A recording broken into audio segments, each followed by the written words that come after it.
Narito ang ilang balitang tinutukan ng 24 oras weekend. Patay sa Santa Rosa, Laguna ang kapitbahay at pamangkin ng isang lalaking namaril. May alitan daw noon ang suspect at kapitbahay. Patay rin ang suspect ng makipagbarilan sa mga pulis. At nakatutok si Katrina Soon. Sa cellphone video na ito na ipinakita ng mga otoridad sa GMA Integrated News Team, makikita ang mga pulis na nakikipagbarilan habang isang dugoang lalaki ang nakahandusay. Dahan-dahang lumapit ang mga pulis sa suspect na nakakubli sa likod ng isang puno. Tuloy-tuloy ang barilan hanggang nakalapit na ang mga pulis sa suspect na nooy duguan.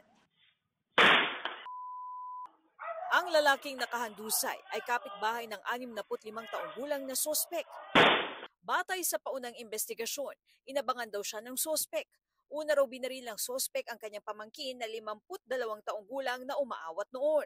Dead on the spot ang pamangkin. Pagdating nga dito dun sa may kanto, inabutan kagad nila yung suspect na may armado.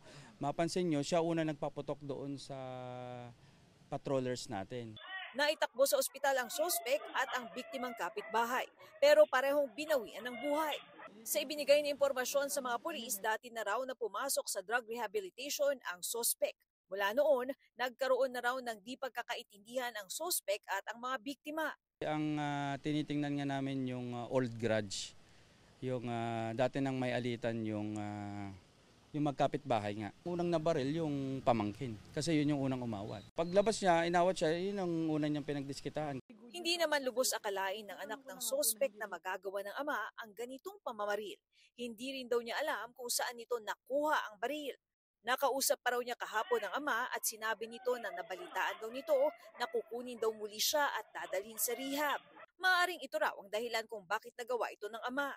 Kasi yung sa pinsan ko naman po, meron silang alitan. Parang tinitrigger niya si Papa na kunwari may kuusap siya sa cellphone na lagi yung sinasabi na dapat yung mga addict na yan, pinapatay yan, gano'n. Pero wala naman palang kausap, parang lagi yung pinaparinggan na gano'n. Sila ni Kuya, may alitan na sila, matagal na. Siguro parang nag-hallucinate na siya. Ang kapatid naman ng biktima na pamangkin ng suspect, di raw lubos akalain na mangyayari ito sa kanilang pamilya. Wala naman po kaming nasisi. Hindi rin naman po hindi po namin alam kung ano po yung gano'n. Yung dahilan po ng pagkamatay niya, ba't gano'n siya? Nakuha naman mula sa suspect ang isang .38 revolver na baril. Patuloy ang investigasyon ng mga pulis sa insidente. Para sa GMA Integrated News, Katrina Son, nakatutok, 24 oras.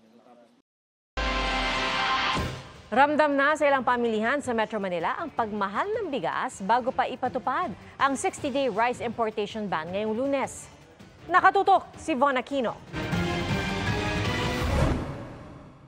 Pagtangkilik sa local rice sa mga buwan ng anihan ang layo ng 60-day rice importation ban sa bansa na magsisimula bukas.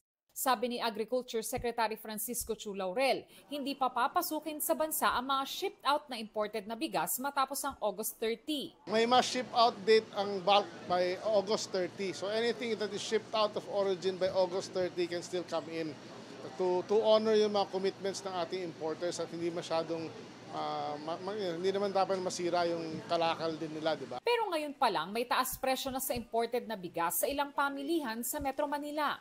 Sa tindahang ito sa Blumentritt Market, 42 to 45 pesos ang kilo ng imported rice. Ang local rice nananatili sa 35 to 50 pesos per kilo. Mataas na po yung bigayan namin.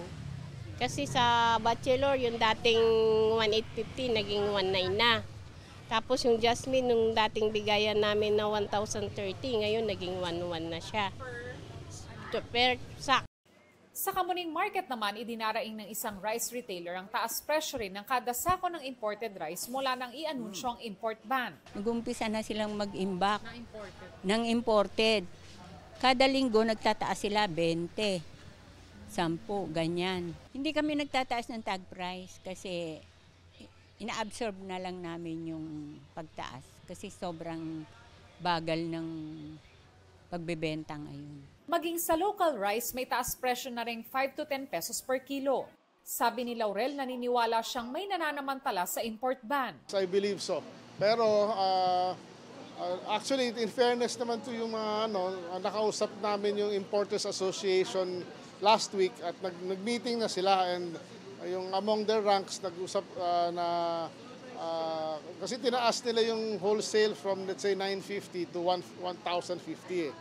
So they agreed na ibaba ulit sa 1,000. So hopefully next week baka ma-address itong issue na to. But continue sa monitoring ng DA nationwide, umiikot tayo ngayon. Para sa GMA Integrated News, Von Aquino, nakatutok 24 oras. Umabot sa Japan ang kulitan ni PBB Celebrity Collab Edition housemates Shuvi Etrata, Will Ashley at Ralph De Leon. Pretty in light pink ang atake ni Shuvi sa kanyang IG video sa gitna ng Shibuya Crossing. Ang kanyang caption, "We made it to our dream country." Ang second big placer duo na Rawi, ni-recreate ang one-arm trend na ginawa ni AC Martinez at Ralph. Face card never declines naman si Will sa kanyang IG post sa Japan.